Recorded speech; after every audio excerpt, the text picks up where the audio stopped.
Just wanted to welcome you all to the Rory Peck Trust second webinar.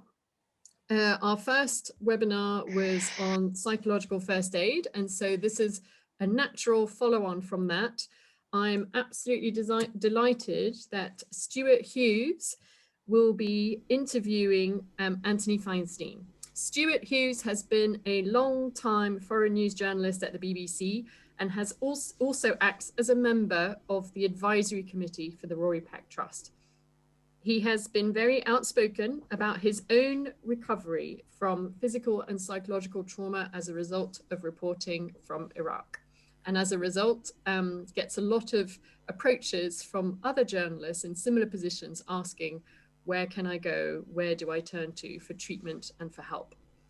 Anthony published the landmark paper drawing the link between the psychological effect on journalists and their work, particularly for war reporters or hostile environment reporting and conflict reporting, with the publication of his paper, A Hazardous Profession, in 2002. And since then, he's gone on to study many other areas of trauma and psychological impact on journalists of their work. So we're really, really glad to have such powerhouses of journalism and psychiatry with us this evening, and to have so many people show an interest in this webinar. So bear with us if there are any technical glitches. We're not used to having nearly 100 people showing up for our sessions, so hopefully everything will go to plan.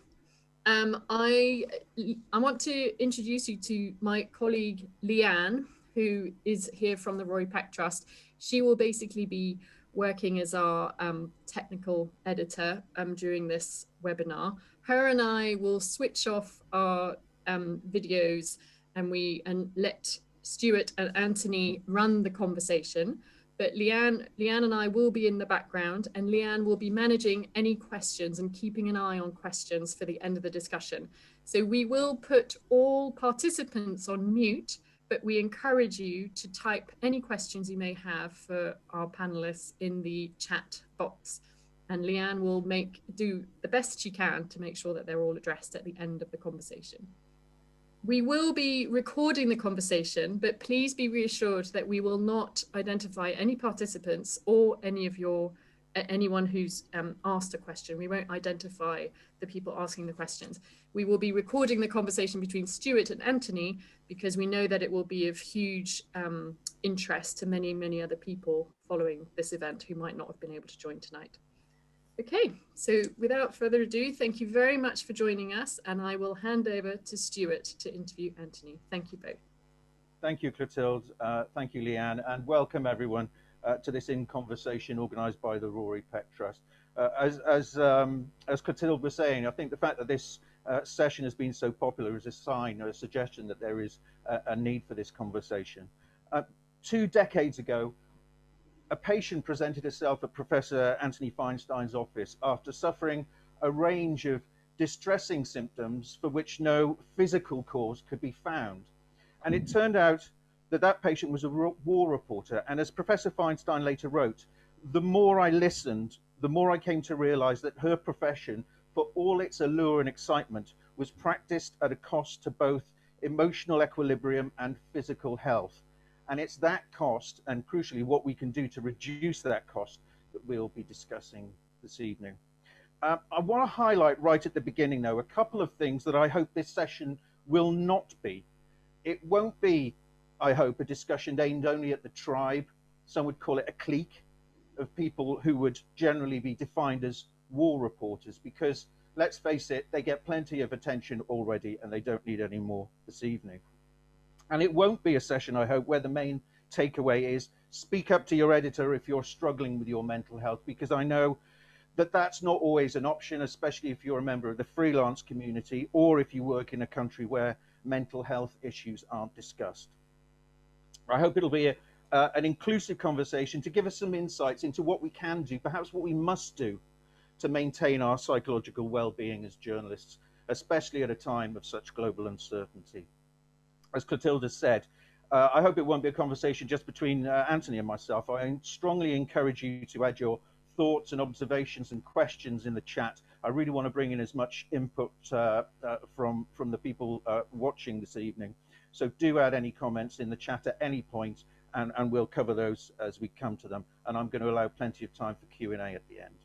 So, Professor Feinstein, on behalf of the Rory Peck Trust, thank you for joining us this evening.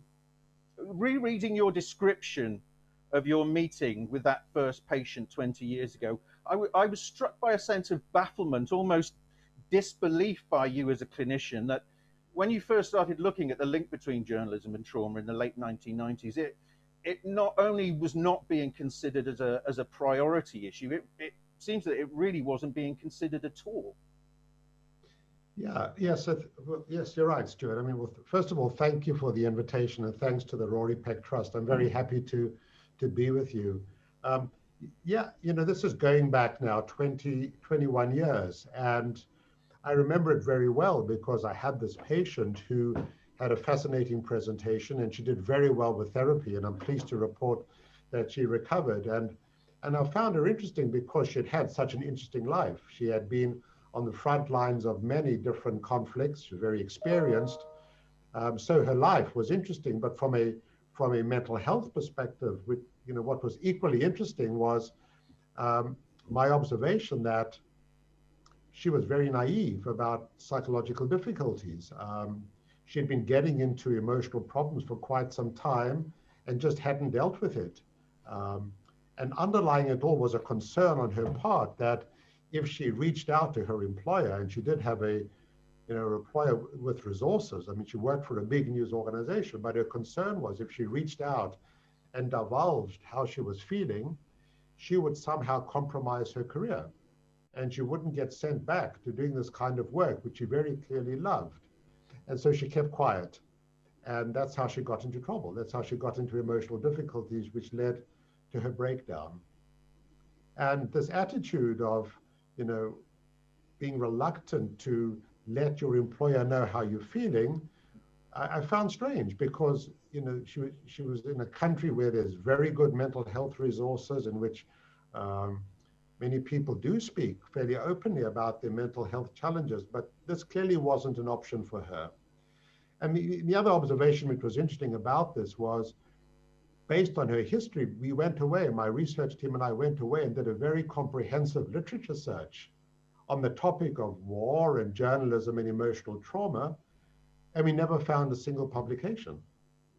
And at first I doubted that. I mean, you know, you go into this vast medical literature on trauma, and there's so much written about veterans or victims of assault or firefighters or police or, you know, victims of rape. There's an enormous trauma literature, but there wasn't a single publication on journalists. And that intrigued me as well. I'm glad you mentioned the word naivety, psychological naivety, because I was struck in that rereading your paper, which first brought this issue to wider attention, A Hazardous Profession, published in 2002. And you talk about psychological naivety. And naivety is not a word which is often labeled, journalists are often labeled with. We're called many things. Naive is often not one of them. But you say that there is a naivety, that we can go about our work and somehow emerge psychologically unscathed. Do you think that still holds true now? Are we as journalists all living in some state of collective delusion about our mental health? No, I don't. I think there's been some real change over the last 20 years. The very fact that we're having this discussion now is an example of this change. I think what happened after we published our first paper was that certain news organizations picked up on the study. It was published in the American Journal of Psychiatry, which is a well-read, high-impact journal. And news organizations said, hold on a second, maybe we do have an issue over here. And some of them started to change their practice. And so 20 years on, in Canada, for example, in the United Kingdom, in parts of Europe, in parts of the United States, there's now a widespread recognition that you have to take the emotional health of journalists seriously. Where there is a much bigger challenge is outside of these countries that I've mentioned, because in my travels through other parts of the world, I've come across journalists who are receiving no assistance. There's no recognition on the part of news organizations as to the emotional suffering of some of their journalists. So I think over 20 years has been progress, but it's been patchy and kind of limited to certain countries. And what do you think was the driver in those early days? Once that paper was published in 2002, obviously it started to filter down from the academic and clinical community into newsrooms. But was the driver from news organizations a genuine duty of care? Or let's face it, some of us are quite skeptical about many elements of health and safety. Were news organizations actually, did they look at your paper and think, God, we're going to get sued unless we do something about this? I think it was more than one factor. Number one, I do think there were certain news managers who took this seriously, who were concerned about it. A call out to Chris Kramer at CNN, for example, who took this very seriously. But also the other thing that happened was a number of high-profile journalists stood up and spoke out and said, hold on, this has happened to me. And so there were some, journalists who were very well known, very respected, who started to speak about their own emotional difficulties that they had encountered as part of this work. And I think in many ways, these high-profile journalists speaking openly about what they had endured and suffered was the main catalyst. I think that really opened people's eyes to emotional trauma. If this could happen to some of the best journalists in the field, then it could happen to anyone, basically. And I think that was a very important catalyst for greater recognition of this problem. And the debate about journalism trauma is often seen just through the lens of conflict reporting. And that's certainly where your research started. But I want to sort of, as I said at the beginning, I want to move beyond just journalists who work on the front line. How has our understanding about the stressors, the triggers for trauma evolved in the 20 years that you've been studying this? Because there are many hazards now in our profession that didn't exist 20 years ago. Many of them still do, but things like online harassment, the deliberate targeting of journalists, and so on, have emerged in the 20 years since you've been studying this subject. Yeah, so it's interesting. So you're right. My initial work did focus on war and civil war and revolution. In 2005-06, I was contacted by UNESCO, who said to me, all your work has been done on journalists who fly in and fly out of conflict zones.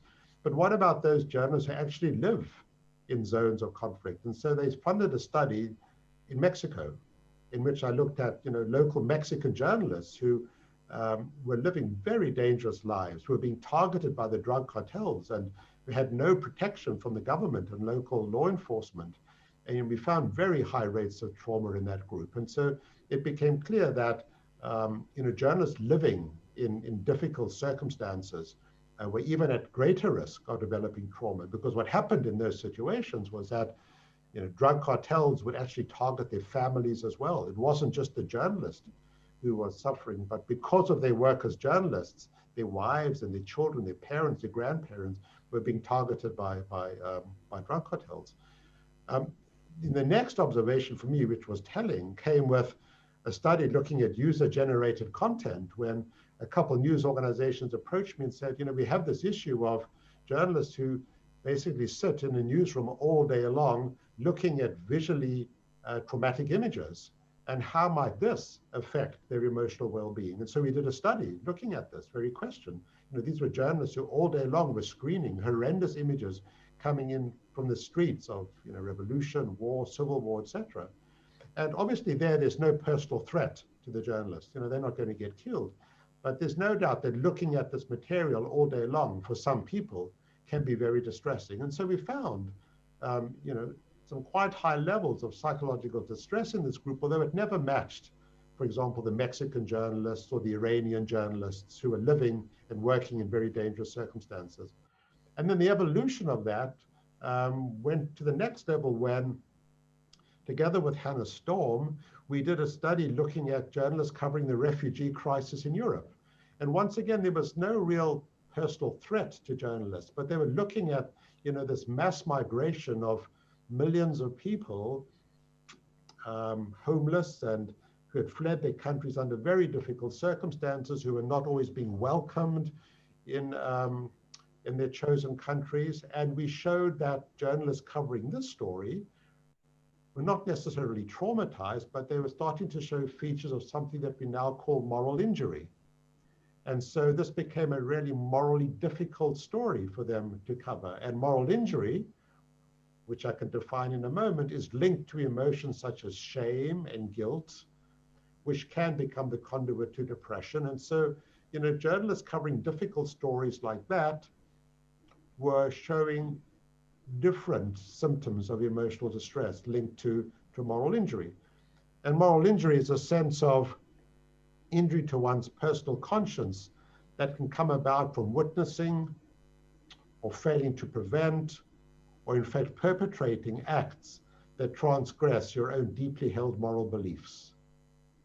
And moral injury is not a mental illness. I mean, we'll speak a bit later about PTSD. Moral injury is not a mental illness, but it is accompanied by feelings of shame and guilt and anger. And this was prevalent in the journalists covering the migration crisis. And then more recently, you've touched on like, online trolling and the COVID pandemic. You've described the mindset of journalists that you've studied and interviewed as impressive and alarming. Impressive how, and alarming how? All right, okay. Thank you for reminding me. I don't remember using those words, but yes, but I'm sure I have. So impressive because, I focused on trauma over the past 20 years, but it also needs to be said that the majority of journalists are not traumatized. I mean, my work tries to detect those who are, and it's a minority who are, but it's not a small minority. So it's impressive because this is a very resilient group of individuals. Even those who traumatized are resilient because they've been doing this work for 15, 20 years, very difficult, potentially traumatic work. So there's a longevity to it, which is really impressive. I'm struck by their great creativity. They're wonderful writers, great photographers, and that too is impressive. And so, their ability to tell a story is so remarkable. This is one of the reasons why I find, working and studying this group so interesting, because they are such accomplished individuals and they do such impressive work. The other descriptor was what? Was alarming? Alarming. Well, I think the alarming goes back to my observation of a psychological naivete, that a sense that somehow you could enter the world's most dangerous places for lengthy periods of time and emerge unscathed. And many do, but there's a substantial minority who don't. And earlier on in my work, I was struck by those journalists who were traumatized and who had not reached out for help and were not getting help. And that for me was alarming, because we know that a condition like post-traumatic stress disorder, for example, can bring a person down very hard. And if you're not getting the right kind of treatment, this is unlikely to go away spontaneously. These symptoms can linger, and they don't just affect the individual, but they can spill out and affect their family, their partners, their children.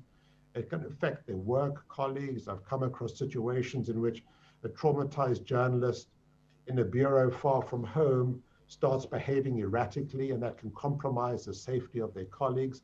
And so that for me was the alarming side, that we have here a condition that is treatable, in many cases wasn't being treated, and the consequences were significant. This event is organised by the Rory Peck Trust.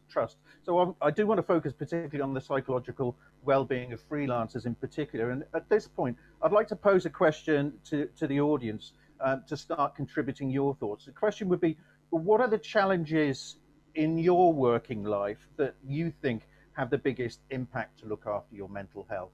Are they entirely related to the work that you're doing? Are they institutional because of the pressures that you're facing, either deadlines or pressures to get commissions, pressures in the newsroom? Just give me some thoughts that we can chew over about what you think are the most challenging things for you in your working life that have an impact on your mental health.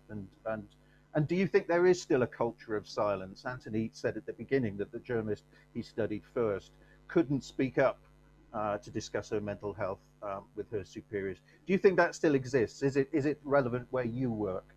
because it'd be interesting to hear whether that is still a problem for many working journalists. Anthony, while we consider that question, what do you see as the psychological pressures, stresses that are particularly acute for freelancers as opposed to staffers? Yeah, so we've looked at that, and all my research is based on, we try and collect as much data as we can and analyze it. I'm a behavioral scientist, and I believe in collecting data. And we now have a very large database of frontline journalists, approaching over 1,000 now, in which we collect some rich data, behavioral indices. And amongst that group, there is a fairly large number of freelance journalists.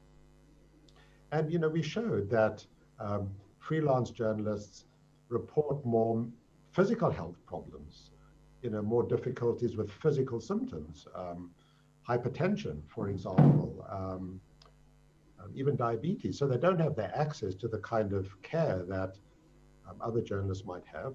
And then when you look at their psychological well-being, they also report more symptoms of depression, for example. And we think that's related to the more difficult career path that they've chosen for their work. They just don't have the same kind of support or the same ready access to medical or psychological care that other journalists have. So I think, there's no doubt, and I'm sure I'm preaching to the choir over here. I think when you choose the freelance route, it becomes more difficult to get the right kinds of help that you need. And I've had, multiple examples of this over the years, because journalists reach out to me for some advice. They've read my work, they contact me via email. And if a journalist is working for a news organization that's got resources, it's very, it's straightforward to hook them up with the right kind of treatment. But with freelance journalists, it's much, much more complex, because they often don't have the money to afford this kind of care. It's hard to provide pro bono care to large numbers of people. It's hard to find colleagues who would offer pro bono care. And so you run into multiple challenges in finding the right kind of assistance that journalists require. And this, to me, is the key issue, I think, that I want to ask you about this evening, and certainly the one that I struggle with as well. I also get contacted on a regular basis by journalists, many of them freelance, who know that I had my own battle with PTSD and are having difficulties of their own. What can I say to a colleague who's clearly in mental distress, but is in a situation where they can't afford to pay for treatment, they can't afford to see a psychiatrist, or, and this is an area that you studied, they live in a country where high quality care isn't available? Yep, that's the big question. And if there was an easy answer, we would have found it years back. There isn't. And you would hope that within a country's health services, there will be some access to some kind of psychological assistance. And this is going to vary widely. I mean, I come back to Mexico because I found it so interesting. The level of trauma that I saw in Mexican journalists was extraordinary. Mexican news organizations were not helping their journalists. It was just not on their radar. It wasn't an option. But Mexico does have good psychological and psychiatric expertise. I know that from my academic colleagues in the country. And so potentially there were ways that I could steer journalists towards an institute that had good psychiatric expertise, in which you would find some mental health therapists who were open to accepting a referral. You may offer a preferential financial rate, or on occasion would waive the fees entirely to try and help someone. Because you say that PTSD is treatable, you say Yes. in all your writing, but that assumes you can get treatment in the first place. That's Exactly. the first and the biggest hurdle to overcome. Exactly. And when it's not a quick treatment, it's not something that you go in for a couple of sessions and it's better. So you're obviously looking at many months of therapy. But when you look at a country, for example, like Afghanistan now, where we've just finished a study looking at Afghan journalists and extraordinarily high levels of trauma that they're confronting, just not seen anything like this in terms of what the Afghan journalists are having to endure day in and day out, with no prospect of this ending in the short term. And there isn't a whole lot of expertise in Afghanistan for this. There isn't a culture in Afghanistan of talking about this. The World Health Organization published a report a few years back looking at psychiatric services in the country and concluded that they were limited, and those that were there were not of high quality. And so you've got the Afghan journalist facing enormous amount of danger in a country that doesn't have a history of talking about emotional trauma, that is going to be psychologically naive about this question. And even if you can break through that barrier, where do you find therapy? Because there's not a whole lot of it available in the country. Plus, you're dealing with the challenge of language and language barriers. How are you going to provide this therapy in Dari, or in Farsi, or in or Pashto, in which there aren't the therapists there? And so you run into these enormous difficulties. And is there a danger that bad treatment is worse than no treatment at all? Well, that's a great point. And the answer is yes. I think across the board in medicine, it's not just for psychiatry. If you're going to get bad management, it's obviously not going to help you. And bad management comes with side effects. And so, you have to worry about that too. Yeah. We can't escape the coronavirus pandemic. The fact that we're talking on Zoom rather than face to face is one sign of it. And you've done some preliminary work this year into the state of journalists' emotional well-being in the age of COVID-19. What are you starting to see? Although, of course, it is early days. Yeah. So this was work that was done with Mira Selva from Oxford University, the Reuters Institute for the Study of Journalism. And Mira approached me at the height of the pandemic back towards, I think, the end of April, saying, do you have the infrastructure to do a study quickly looking at how the pandemic is affecting journalists? And because we've done multiple studies over the years, we've got a template in place, and we've got the methodology to move quickly. I mean, an interesting observation is that, for me to get my research done, I have to go through the research ethics boards of my institution, and this can often take many months to get ethics approval. But under the pandemic, because of a recognition that the healthcare needs are so pressing now, we basically got institutional approval within 48, 72 hours, really quickly. So we got the approval fast. We have the mechanism in place. Mira had some really good contacts with news organizations. Two large international news organizations wanted to be part of the study. They opened up their roster of journalists to us, and we approached them. And we got a very promising response rate. Over 2/3 of the journalists said, yes, we would like to take part in your study. And we looked at things like journalist questions. Are you working harder? What are the pressures of being a journalist? What kind of support are you getting? Where do you identify the stresses being a journalist? And then we looked at the psychological consequences of the pandemic on journalists, things like anxiety, depression, overall psychological distress, and post-traumatic stress disorder. And the results reflect, we think, the way journalists were feeling emotionally at the height of the pandemic back in May of this year, when the infection rate was very high, a time in which hospitals were being overwhelmed, intensive care units were full, the mortality rate was quite high. So it was a period of very, very great societal stress. And journalists walked into the middle of that. They were going into hospitals, on occasion being let into intensive care units. They were interviewing the survivors of the pandemic, speaking to relatives who had lost loved ones in the pandemic. And so many of these journalists were really on the front lines of this unfolding pandemic story. How far can you read across from your initial work in war zones and in looking at war reporters to what we're facing this year? Because I don't want to draw a direct link saying that what we're going through is a war, but are there similarities that you can see across the piece between what you would regard as a sort of standard conflict situation and this global pandemic that we're living through? Well, I mean, there are many similarities, but there are also big differences. I mean, the similarities are, you're facing threat. So, the journalists that we looked at, not every journalist was on the front lines of the pandemic, but over 50% were those who were going into hospitals and, so had a real risk of exposure to the virus.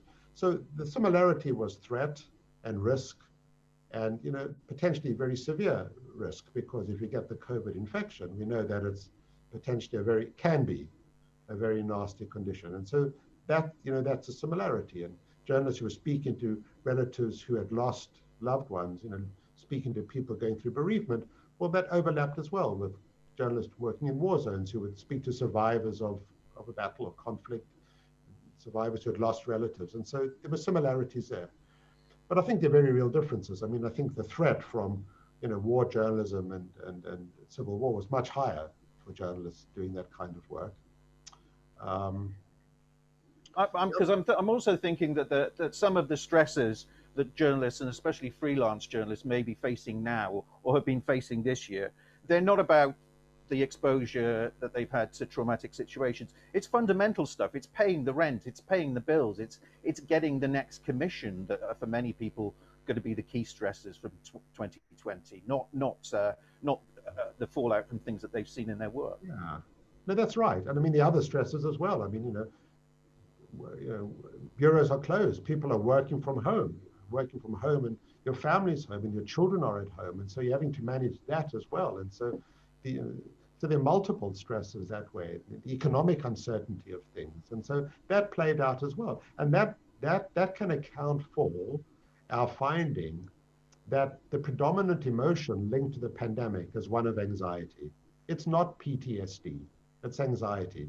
That's not to say the occasional journalist doesn't develop PTSD when you've, come close to people who have died from this pandemic, but the predominant emotion is one of anxiety.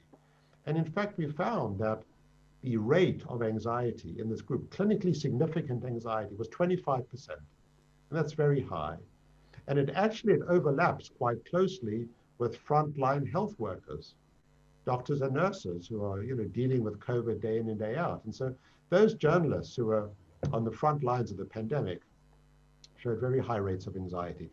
It's also important to note that the population at large is anxious. You can't see this without looking at the backdrop of what's going on in society. And the man in the street, the woman in the street is anxious as well. And so the predominant emotion that I think defines the pandemic is anxiety across the board. It's just that in journalists who are doing this frontline work and are confronting many other work pressures, the rates of anxiety, I think, are very high. And do you see a role there that, at the start of this pandemic in Britain particularly, we harked back, as we always do in any situation, to our blitz spirit of World War II, the fact that we're all going through this together and keep calm and carry on and so on. Do you think that will help us through, both civilians and journalists, that feeling of collective struggle? Because there have been suggestions that that's one thing that faded away quite quickly in the UK, at least. That sense of collective struggle died within a few months. I can't speak to the UK experience, but I do think a collective sense of hanging together is important. I think when people recognize we're going through this together and you support one another, and indeed one of the bits of advice that I've given journalists is just this, that, you don't just focus on yourself, but you actually reach out beyond yourself to provide assistance to other people, to neighbors, to colleagues, etc. Because through these acts of altruism, it actually benefits you. It benefits you psychologically. So I think, yes, that a society that holds together and supports one another will undoubtedly do better in the pandemic. Of concern is when society starts splintering and breaking up along political lines, and they start getting pulled apart by fake news and misinformation, etc. When they start, fighting with one another amidst the pandemic, that's when potentially you're going to see greater emotional distress because you're confronting more stresses. And there's a question just coming in that I want to raise. We have learned, one of the things I think that we as journalists, certainly in the UK through organizations like the Dart Centre have learned, is that we can learn something as journalists from people like frontline workers, blue light services. Those first responders can teach us something about how they deal with the trauma of their work. Do you think as we go through this COVID pandemic, we can learn something from those frontline services, from those health service workers to help boost our mental health as journalists? For sure you can. But, the other thing that we found encouraging about the data set that we collected is that in both these organizations, therapy was available to journalists. When I think back to 20 years back, this is how we started our conversation. It was none of this. Now, 20 years on, therapy is available. In fact, 52% of our sample had made use of therapy because of the pandemic. And the group that had received therapy were doing much better than the group who had not received therapy. This doesn't surprise me. My whole life has been devoted to this, providing psychological help. And it works. It makes a difference. And here we have data in real time showing that those journalists covering this pandemic, those who were offered therapy and accepted it, had less anxiety, less depression, less overall psychological distress. They were just doing better. So we know that it helps. The advice that's going to come from frontline health workers will undoubtedly help, because these are people whose professional job is to give advice, to help people. And so absolutely, you will learn from them. I know scientists like yourself don't like to speculate, unlike journalists. We love nothing more than to express our opinions, which may or may not be based in fact. But if I am to put you on the spot and ask you to speculate, that primary feeling of anxiety that you've seen in the work that you did with Oxford University and the Reuters Institute, if you're to look forward, hopefully a year or 2 years when this pandemic has faded, do you think that anxiety will fade too, or do you think it will have a long tail that will need support into the future? I think it will fade, definitely. And we've got good evidence for this from past historical events, and I'll share some of that with you. So it will fade, but the challenge will be for those individuals who are vulnerable. Not everybody comes to a trauma with the same set of skills. And people who have had mental health difficulties in the past, individuals who come from a traumatic upbringing, those who are stuck in maybe difficult traumatic relationships, these are the kinds of individuals who will have a harder time to deal with this and potentially may end up with more long-term difficulties. But as a collective group, I have no doubt that we will bounce back as a species, as a society, your group as journalists, people will bounce back. You will not be living in a persistent state of high anxiety. So you don't anticipate, on the basis of what you've seen so far, it's a very easy headline to write: an epidemic of mental health problems caused by COVID-19. I don't. No, I don't. I mean, right now, clearly people are going through very difficult times emotionally.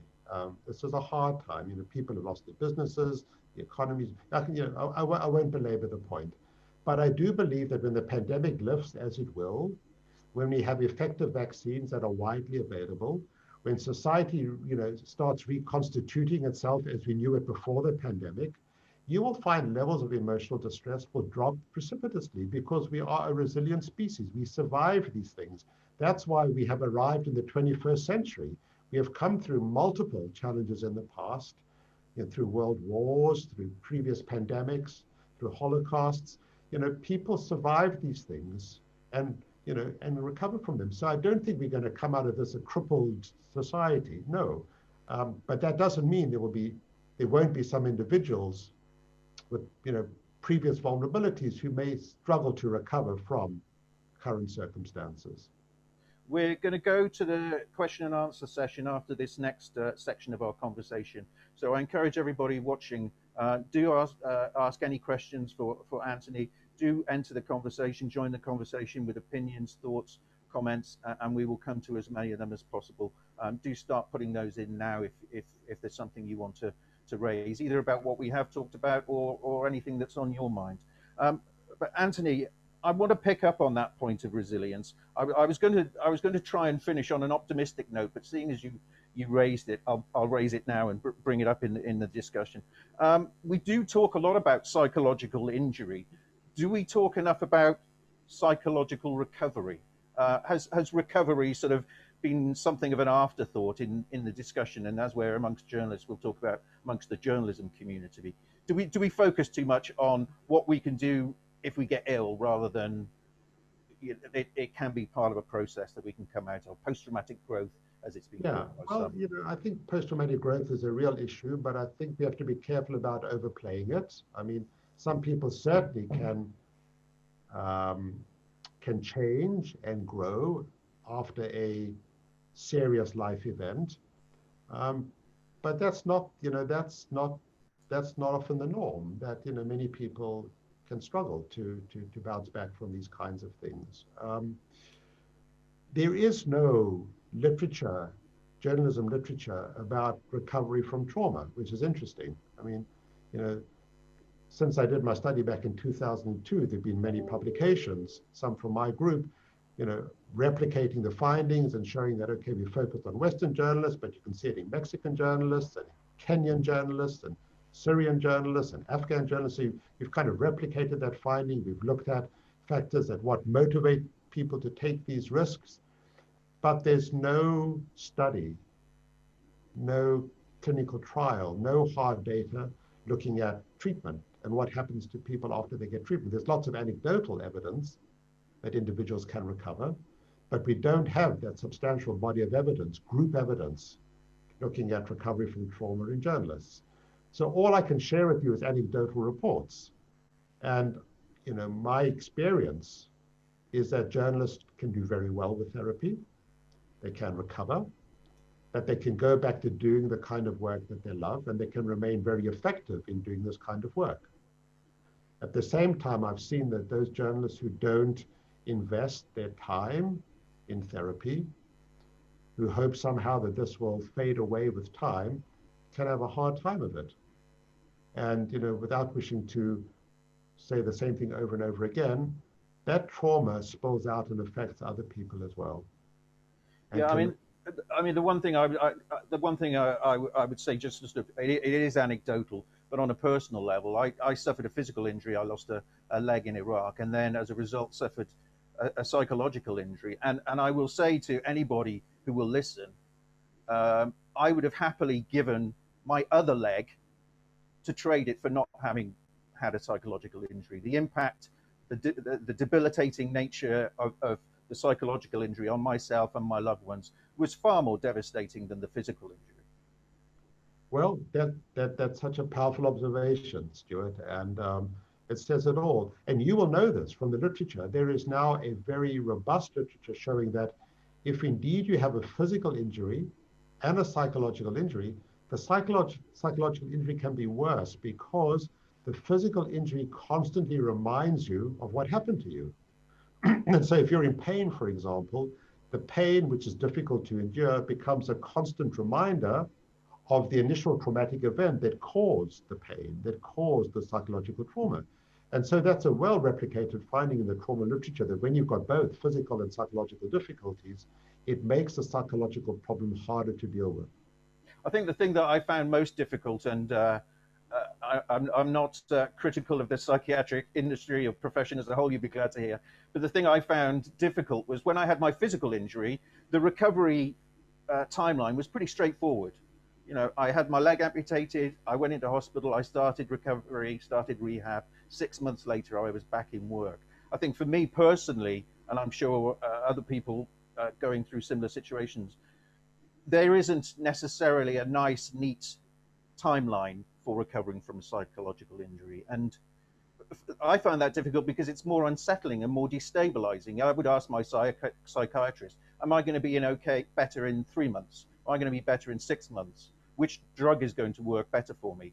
And the answer I often got was, I don't know. We'll have to wait and see. Journalists don't like to wait and see. They want the answers. They want to know how things are going to pan out. So that was difficult for me. Yeah, I mean, nobody likes uncertainty, and you're right, that's very hard to deal with. The other thing, the point to make is this, though, is that like anything in medicine, the earlier the intervention, usually the better the outcome. And so, if trauma is there, intervene early, don't wait. And I've seen many instances, situations like yours in which a person comes in and gets outstanding physical care, but the psychological side is kind of forgotten. And then when it starts up, it may start up many months or years later, and that time that you've lost is often very important because it can make the emotional challenges much harder to deal with. Like anything in medicine, the earlier intervene, the better. If you've got an infection, you don't want to wait for full-blown pneumonia before you start treating it. You want to get in early because you'll get a better outcome. And it's the same with psychological difficulties as well. But unfortunately, they're often neglected and missed, and you tackle them later on, which makes it harder. Well, certainly, I don't want to lay the case about my case, but it is possible, I think, with a psychological injury, to ride the wave for a while. But eventually, I'm not a surfer, but to use this metaphor, eventually you're going to fall off that wave. So you can keep going for a while, but eventually the wheels come off and you fall off that, you fall off that train. Yeah, that's right. That's correct.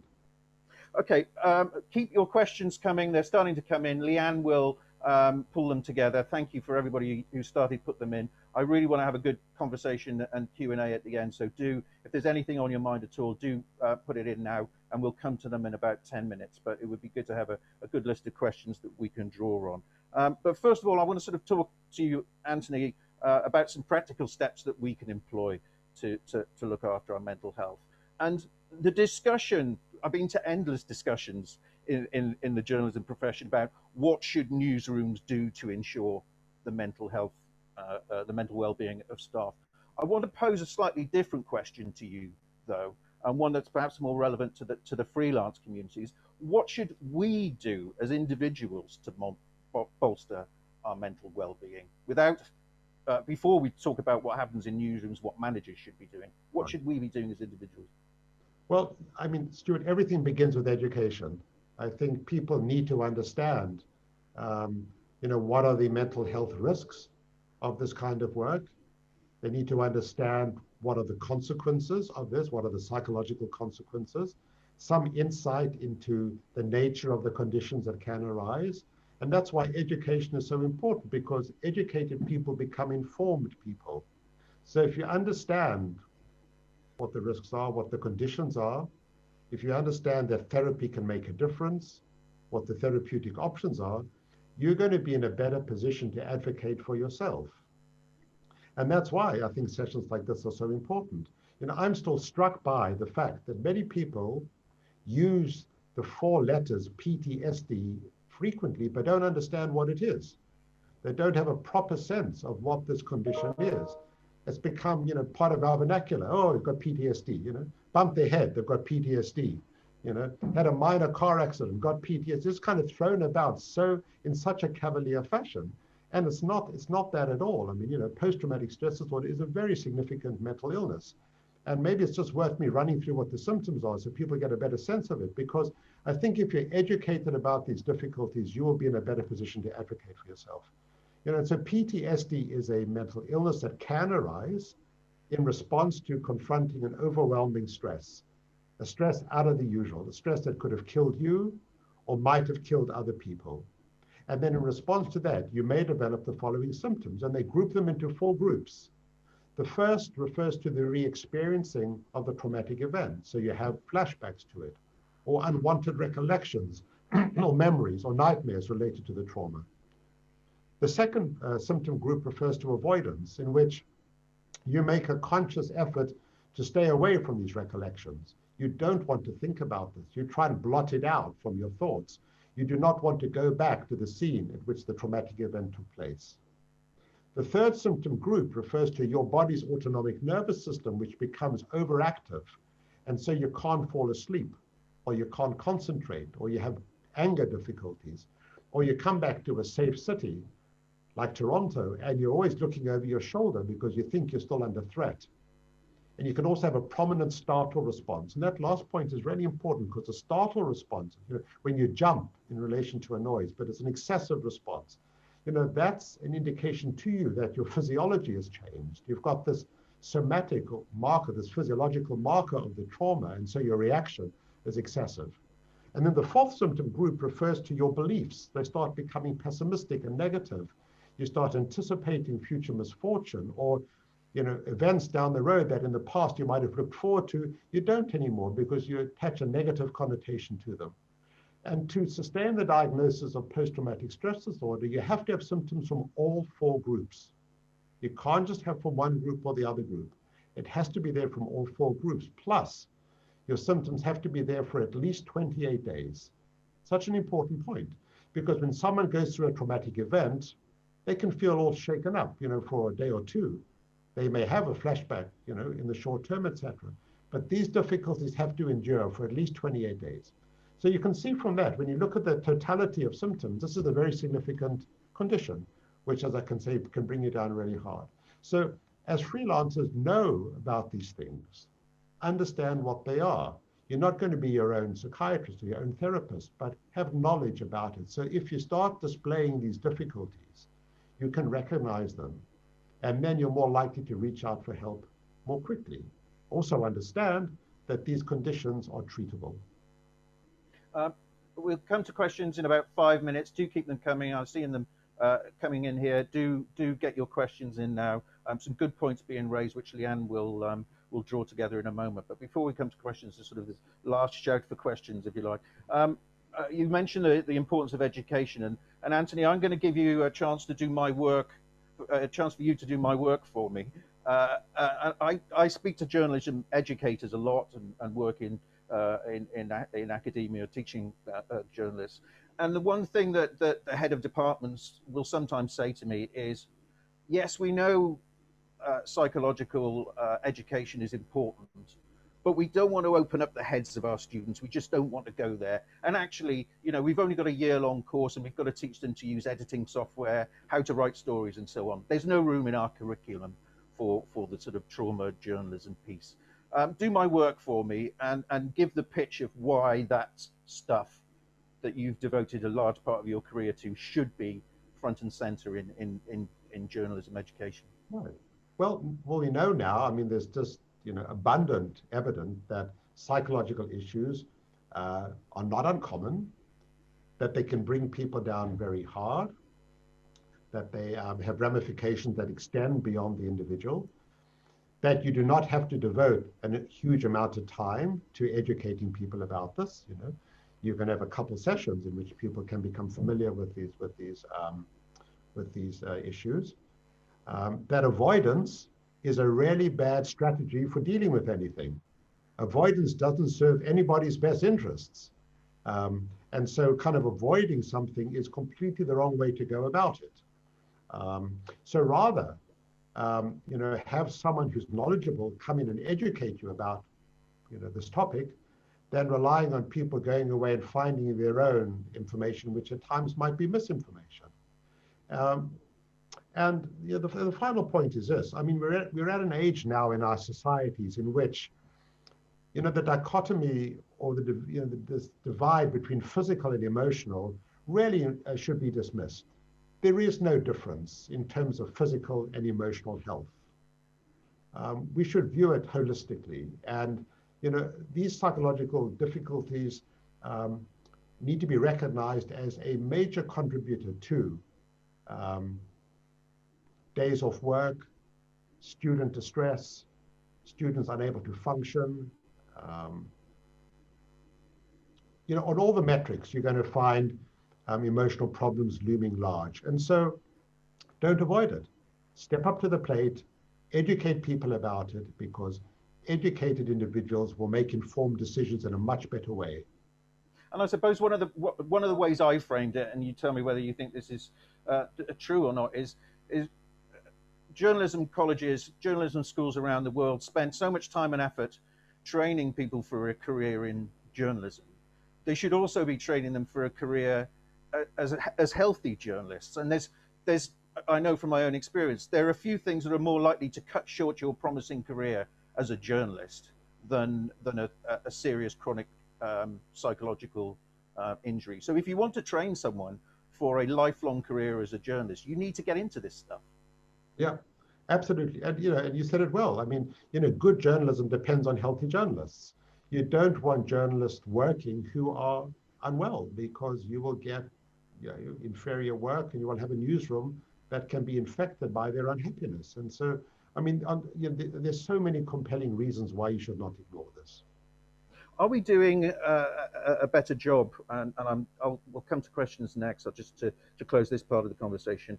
Are we doing a better job as journalists and in wider society of making the mental health part of the conversation than we were in the late 90s when you first met that patient who couldn't speak to her boss about The what she answer was is going yes, but depending where you live. So undoubtedly, in in the United Kingdom, in Canada, absolutely, because we're having conversations like this often. But I'll come back to a point that I make repeatedly, that when you step out of this, um, you go to a different geography, you find something that is fundamentally different. I mean, we did a study looking at journalists working in Kenya, and some of those journalists had a very hard time covering the election violence in their country, and had been deeply traumatized by it. This wasn't being recognized at all.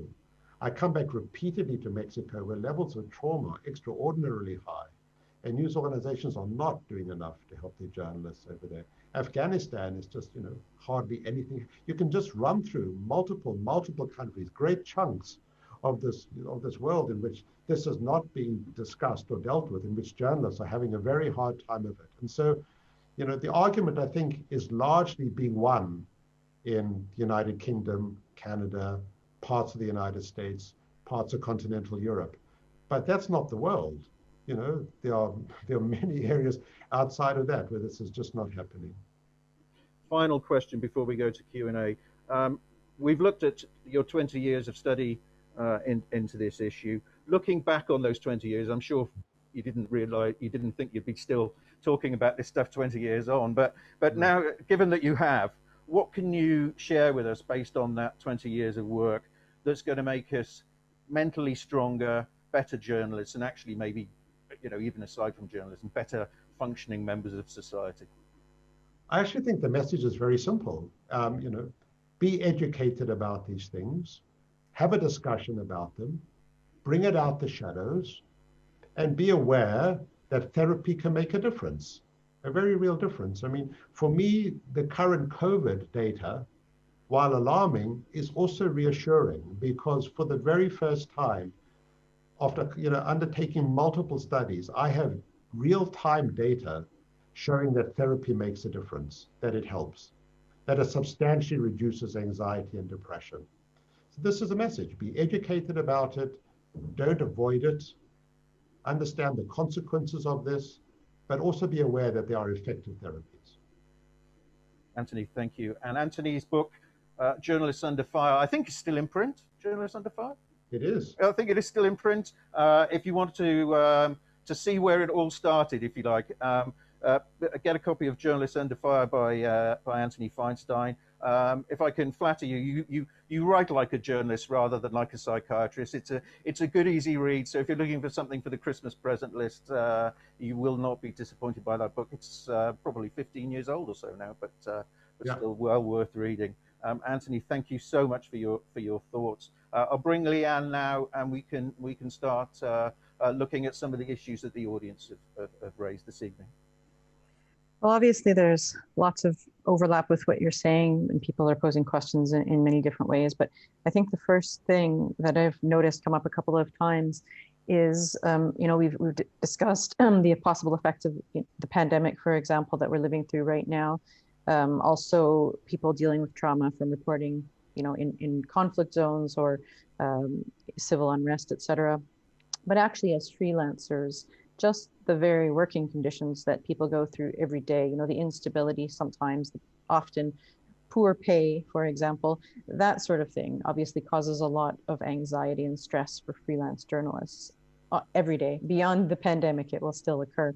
So people are asking, how can freelancers, other than changing their jobs, combat anxiety in their everyday life? Yeah. That's a great question, and it's one that I've been asked frequently of me. So number one, through a process of education, understand what the psychological consequences can be from your work. So recognize it. So insight, excuse me, insight into your own emotional well-being, I think, is very important. And then, even if you don't have access to a therapist, excuse me,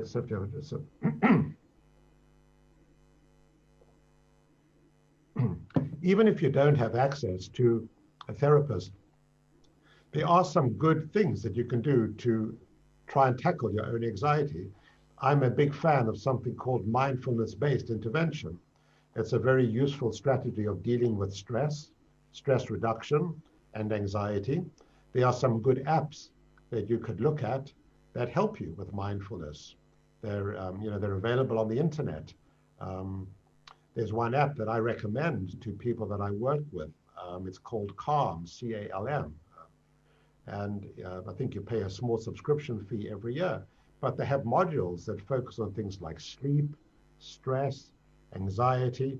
And the beauty of mindfulness is that you learn to confront your emotional difficulties. You don't avoid them, you tackle them in a way that helps you reduce them. And in doing so, you master your sense of anxiety or panic or whatever it is that you have. And so, I mean, ideally, it's good to have access to a therapist, but if you can't because of resources or where you live, one can use certain online tools to assist you. There's also a tip sheet that I put out to help journalists during the pandemic. And I don't think we have time for me to go through all the items over here, but I outline, on a one-page tip sheet, things that you should not do and things that you should do in terms of looking after your emotional health. And to summarize it quickly, the message is don't focus on things that you can't control. One of the big challenges of the pandemic is that we've lost control of so many aspects of our lives. So try not to focus on all those things. You can't control the infection rate or the mortality rate or the unemployment rate or the stock market or how other people behave, etc. And if you put too much energy into focusing on that, you use up your emotional resources. And instead, focus on those things that you can control. And they might sound small to begin with, but when you take them cumulatively, they add up and they can make a real difference to your life. So you focus on your sleep and on your nutrition and getting some physical exercise. And most importantly, you focus on your relationships and maintaining contact with people and boosting the quality of your relationships. And you have your moments of respite in which you step away from the intensity and just have some downtime with things that you enjoy doing, whether it's meditation or listening to music or going for a walk. So there's all this series of suggestions that can help people with their anxiety in the moment. And when you combine that with some of these apps that are available for mindfulness-based intervention, then you have a sense of slowly empowering yourself about what can I do to make a difference. Thank you, Anthony. Leanne, do you want to bring up some more points that are coming up in the chat? Yeah, so that was great and very helpful. So another thing, a kind of coping strategy or tip that I've heard quite a bit, and it's come up a couple of times in this conversation, is that power of kind of binding together or in some way connecting with others that have went through similar experiences, kind of camaraderie, compassion, among others, is potentially a way of alleviating any stress or anxiety or trauma as well. So someone has asked, how can freelance journalists be there for each other? It's a competitive industry, obviously, and so there's that element. Also, freelancers aren't necessarily going into a newsroom or an office on a daily basis, never mind the pandemic, but freelancers are often working in isolation. So what can they do to be there for each other? Yeah, I mean, I think that's, once again, it's a great point. And I think that the basic principle is sound, that, you do not want to be isolated. You don't want to just be by yourself at a time like this. I mean, already there's a lot of isolation through social distancing, and you can't do many of the things that we wanted to do before. And so that in itself introduces a stress into our lives. And so one of the points that I've made on my tip sheet, which I'll be very happy to share with you at the end of this discussion, one of the points I make is that devote time to your personal contacts. Stay in touch with people. The amount of energy that you put into your work is important, but keep some energy for yourself, for your relationships, for your friendships, for your colleagues. Don't exhaust it all on work, because that's a life that's completely out of balance. And so remaining in contact with your colleagues is one important way of getting support. And what I've seen some journalist organizations do, newsrooms closed, journalists couldn't go into the newsroom, is that they would have a session once a week in which they would connect, the way we're doing now via Zoom or whatever, in which there'd just be a platform to talk about things, just to have some kind of social contact. It doesn't have to be work. It can be What are you doing? How are you spending your time? What are you doing for your leisure pursuits? What suggestions have you got? But just as a way of maintaining a link with your colleagues. And I think that's extremely important at a time like this, because one of the great challenges, you do not want to go through a time of social distancing alone. And for people who live alone, this can be a very challenging time. And so use the connections of Zoom, etc., to try and keep in contact with others. It's so important.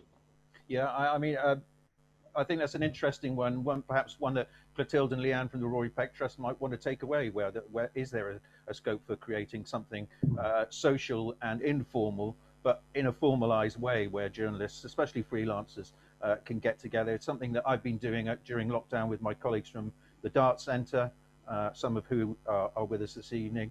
The agenda doesn't have to be hardcore. We don't have to talk about journalism and trauma and what we're going through, but just having that connection, that social connection, has been really helpful for me in recent months.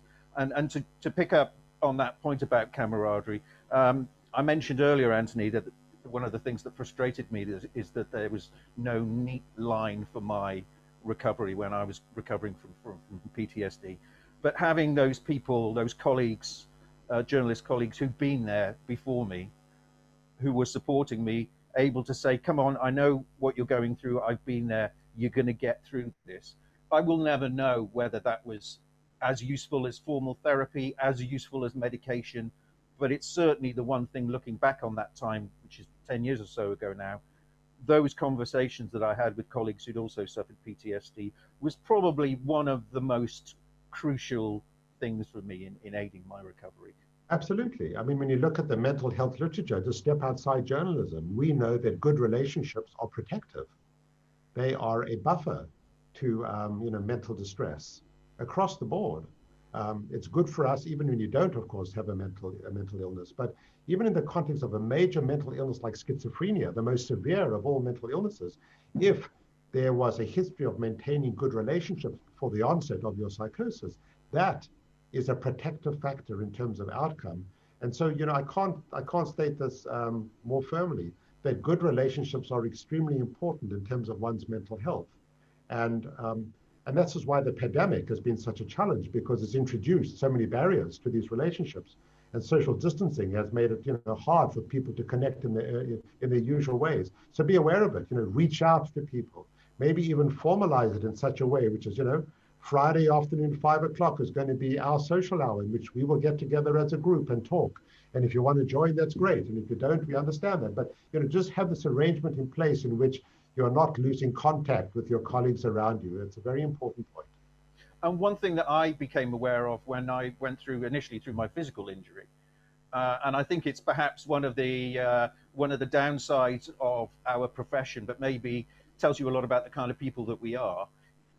When we're coming up through the ranks, when we're early career journalists, the excitement, the adrenaline that we get from doing that job, from jumping on planes or going out on assignment and so on, it's very easy to neglect those social relationships. You think that the job will always be there to keep you warm at night.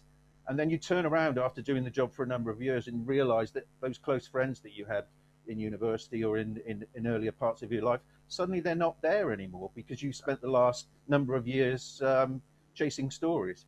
Yeah, no, once again, that point is so important. I tell people over and over again, the kind of energy that you put into your career should also go into your personal life. Devote time and energy to your relationships. They are good for you. They are supportive. This is how we function as a species.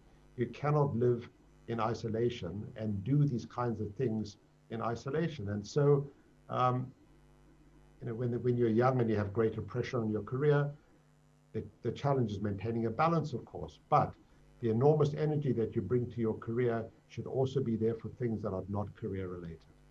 Yeah, I mean, I've got to be slightly careful what I say. I've had many wonderful editors during my career, and I suspect one or more of them may even be on the chat this evening. So I'm going to be cautious in what I say. But one thing I would say is, as much as we love our job and it gives us a huge sense of fulfillment, your editor is not going to keep you warm at night unless you have a particularly close relationship with your editor. You need things outside that newsroom to Yeah. create that balance. That's true. Leanne, some more questions. Yeah, sure. So have any ideal conditions been identified, maybe on the job or again in your personal life off the job, that could lessen the likelihood of psychological distress occurring? Yeah, I think, yes. Once again, we come back to relationships. I think good relationships are extremely important with your colleagues, with your partner, with your family. We know that's a buffer to mental health. I think it's very helpful to have a newsroom that is sensitive to these issues, in which as much as they can, they take the stigma away from this topic. And so, you would feel comfortable talking about this to a colleague, to your news manager, in which you would know that therapy could be readily available to you in a confidential manner, should it be required. Those kind of things are extremely important. And of course, you've got to love your job. You have to love what you're doing, that you find a sense of fulfillment in what you do, a sense of purpose. That's so important. And that brings me back to this whole point of moral injury, that when people develop a moral injury, we have data to show that they can become cynical about their work, cynical about journalism. Surely not. Yeah. And the problem with that, of course, is that it opens a Pandora's box of negative emotions. If you're going in each day and spending 8-9 hours a day devoted to something that you're starting to feel cynical about, that's not a healthy mental state. And so the ideal work kind of situation is you love your work, you find fulfillment in it, you enjoy it, you have a news organization that is supportive of you, but also you've got a social network that is close, that's loving, that's supportive, that you contribute to in a meaningful way, and you get things back from them as well. But that in many ways is like the ideal situation. And I recognize, of course, it can be very hard to find. Final call for questions. We've got a few more things I think that Leanne has got that we'll address. If there's anything else you want to raise, it doesn't have to be a question. It could be a comment or an observation about your working life, anything that you think is relevant to the discussion. Put it in the chat now. This is your last chance, and we'll get to that. Leanne, how are we doing for questions? I have a few more here. Yep. Okay. So the next one is a bigger one about the industry as a whole, I suppose. How can we make the media industry more accountable for trauma that we experience in our work? Yeah, that's a good one. I believe strongly that news organizations have a moral responsibility to look after journalists. If you're going to ask men and women to go into the world's most dangerous places, if you want them to cover really difficult stories like the migration of huge numbers of people, the migration crisis, the refugee crisis, if you want them to be on the front lines of telling the COVID pandemic story, you have a moral responsibility to help them. You can't say, go out and do this work and then step back and kind of divorce yourself from the potential consequences. I just want to reassure news organizations that there isn't an epidemic of mental health problems in your staff, that the majority of journalists who do this work will not develop PTSD or major depression or generalized anxiety disorder.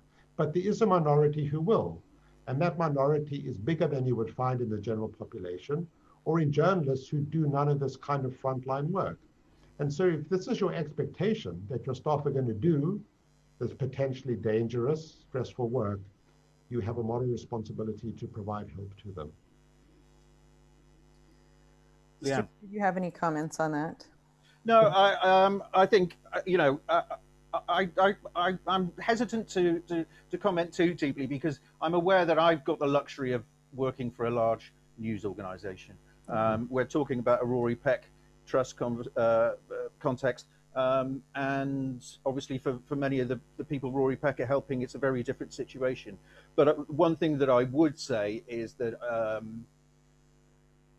I think newsrooms do have that moral obligation, and some news organizations, I hate to say it, we all know situations where some news organizations have tried to dodge their responsibilities to freelancers.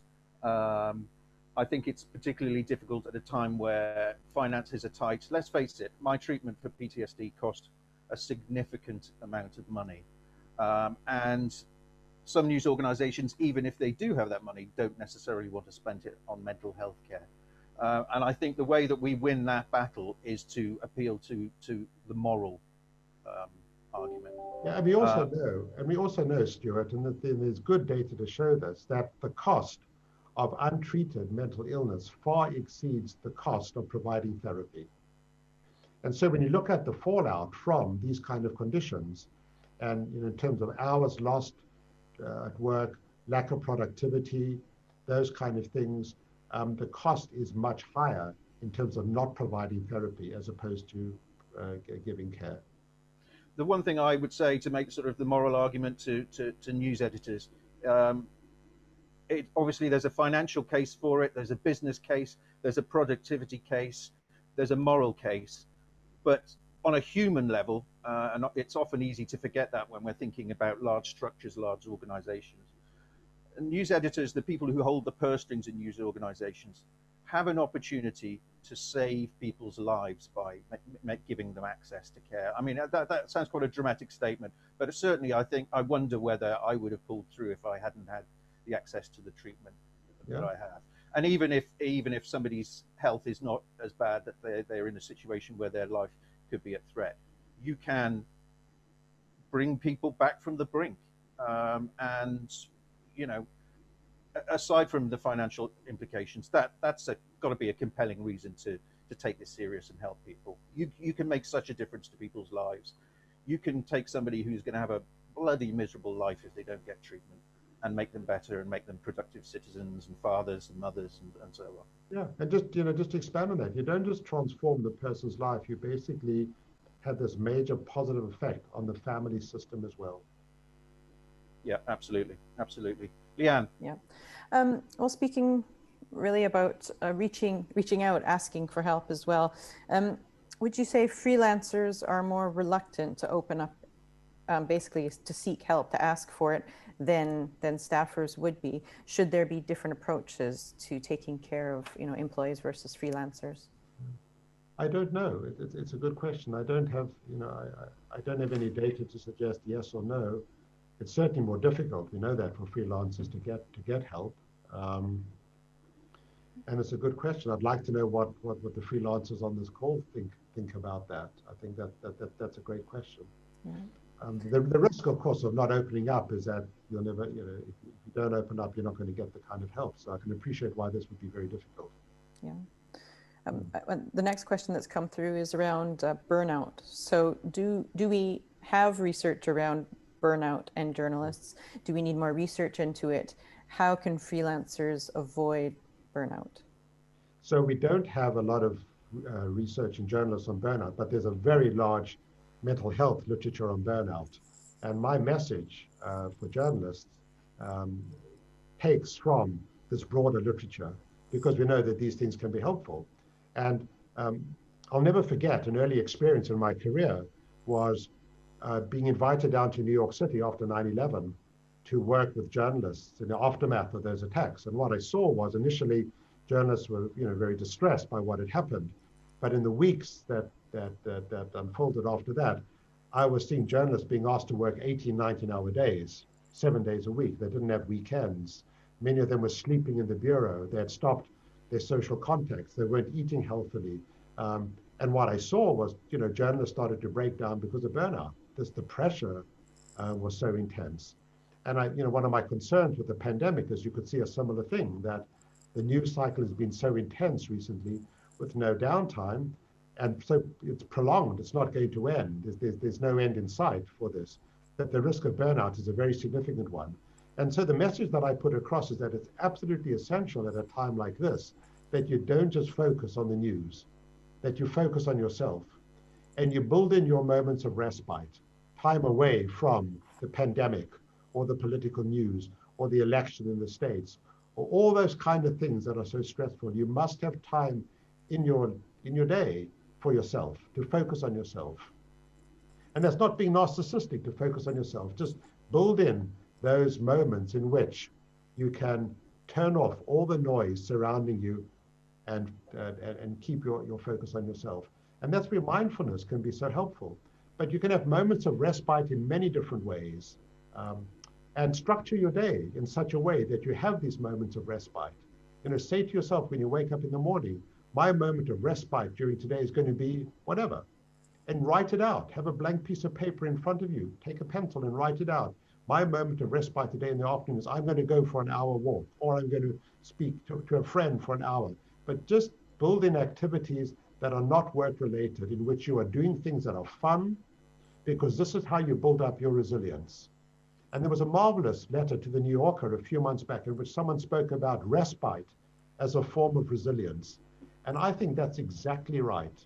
Respite as a form of resilience gives you those moments in your day, in the intensity of your day, in which you can step back and do something different.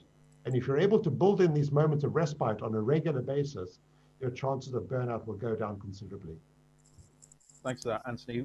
We've got somebody recommending the Calm app that you've mentioned on chat. Someone who's been diagnosed with PTSD says the daily Calm app that's been mentioned has helped them a lot. And also another app called Anxiety Release. I'm not aware of that one, but it certainly seems to have helped that member of the audience with their PTSD.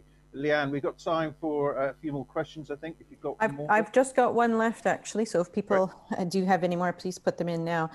So the last question I have is, obviously different people would seek different types of treatments or ways of managing stress. Basically, how can you know that you're dealing with your problems in the right way and not just kind of avoiding it or hiding from it? You know, you might choose maybe one treatment over another because of financial costs as well. But how can you know maybe that it's working and that you're not just kind of avoiding the problem? Yeah, that's a great question, and it's often very hard to monitor yourself. But if you have, if you don't have access to a therapist, etc., you can do that. There are many mood and anxiety questionnaires that are available, within the public domain. You could download one of them, and you could keep a symptom checklist from time to time just to monitor your responses. And if you think about things, you know how you're feeling. You can gauge your emotions, and you should be able to tell over time whether you're feeling better or more distressed or a little more stressed. The other thing is that other people will be able to pick up on what you're feeling as well. I hear this all the time. People tell me, "Oh, my wife has told me, or my husband has told me, I'm more crotchety, I'm more irritable, I'm hard to be with." So other people can become a sounding board as well for how you're doing. They'll let you know whether they see changes in your behavior or your moods. So I think there are a number of things you can do. You can keep a record, a mood diary. There are ways to do that by kind of quantifying your symptoms, by getting one of these online quick screens for mood disorder. You can do that on a regular basis. You can do self-checks. You can ask other people to get their opinion on how they feel you're doing, someone who knows you well. And so, do this. Just, I don't want to turn you into your own shrink, and I don't want you to be obsessing about your emotional health. But every now and then, to stop yourself, to ask yourself this question, to take your moments of respite, just to check up on yourself. These are good common sense things that you can do during this time.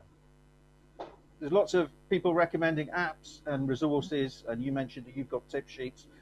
We can continue the conversation after this. If you tag anything on Twitter with @Rory Peck Trust, with the apps that have helped you or resources that you want to mention, and then if you pop onto Twitter and search for @Rory Peck Trust, then hopefully we can share some of the tools that have helped us as individuals. I'm going to come to Clotilde to wrap things up. Anthony, I just want to thank you for your time, both this evening and over the past 20 years, delving into the recesses of our psyches. It's not very often that one individual can be said to have had a massive impact on the conversation, a conversation that's obviously very dear to my heart. Anthony Feinstein is the man, so thank you for everything you've done. And let's continue this conversation. Let's keep talking. I find, I'm cracking on nearly 50 now, and I've been looking at this subject for a long while, and I do find that we almost need to reinvent the conversation, reinvent the community every 10 years or so. As people move on, some of that collective knowledge is lost, and I think it's really important that collective knowledge, that collective awareness of the importance of mental health isn't lost. So let's keep talking as a community, as a group of journalists, and support each other both now and in the future. So thank you all for joining us.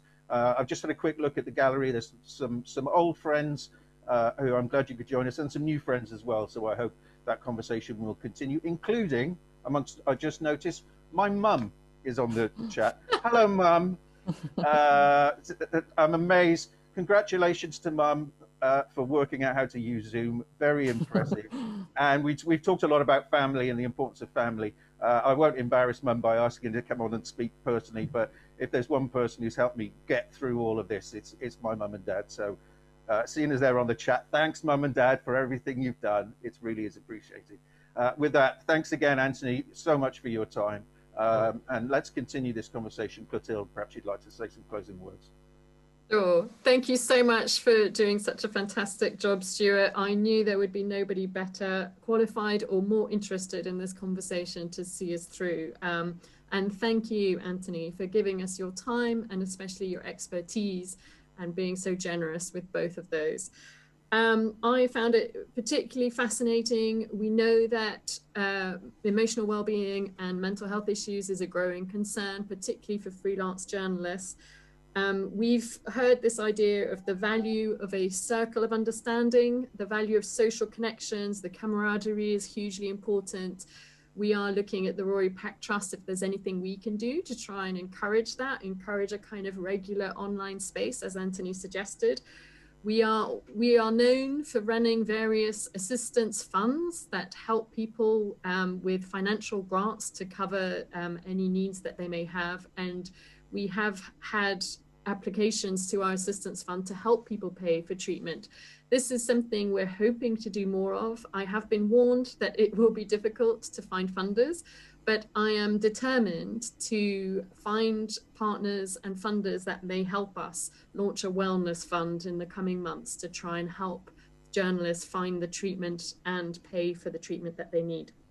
Other takeaways I was really touched with was Anthony's very strong point that the level of energy you put into your career should also be invested in your personal life. I think this goes for everyone, not just journalists, but we know that journalism is an incredibly competitive industry and a passion-led industry, and it's very easy to neglect your personal lives. And the message that came through to me is, well, you have to prioritize your self-care and switch off to help you be the best journalist that you can be. So it's not actually going to detract from your career, it will complement your career.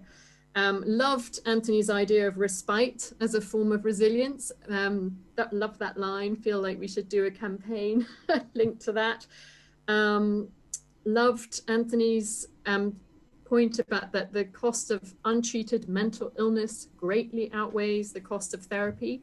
A really good point for all newsroom managers out there. And Stuart's touching comment that therapy saved his life. So the message loud and clear is seek help, seek it soon, and therapy does work. You will get better. Thank you all so much for taking the time to join us. As Stuart has said, do continue sending us questions, queries, comments. This is definitely just the beginning of an important conversation. Thank you.